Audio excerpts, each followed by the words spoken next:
গাজীপুরে বাসন নাওজুর এলাকায় বিশেষ অভিযান চালিয়ে দেশীয় অস্ত্রসহ তসলিম সিরাজ ও মুশফিক সিরাজ নামের দুই অভিযুক্তকে আটক করেছে যৌথ বাহিনী।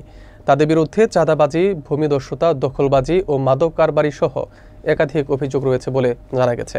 বিস্তারিত থাকছে এম এ আজিজের প্রতিবেদনে। গাজীপুর বাসনের নাওজুর এলাকায় গতকাল রাতে যৌথ বাহিনীর একটি বিশেষ টিম অভিযান চালিয়ে দেশীয় অস্ত্রসহ তসলিম সিরাজ ও মুশফিক সিরাজ নামের দুই ব্যক্তিকে আটক করেছে। তাদের বিরুদ্ধে চাঁদাবাজি, ভূমিদস্যুতা, দখলবাজি, অস্ত্র সরবরাহ, মাদক সেবন এবং মাদক বিক্রির মতো গুরুতর অভিযোগ রয়েছে, যার ভিত্তিতে এই অভিযান পরিচালনা করা হয়।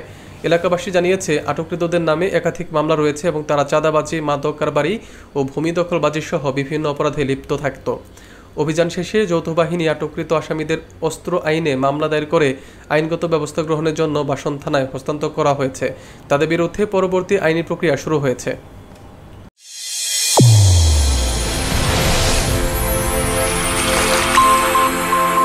চ্যানেল A1 হৃদয়ের স্পন্দন।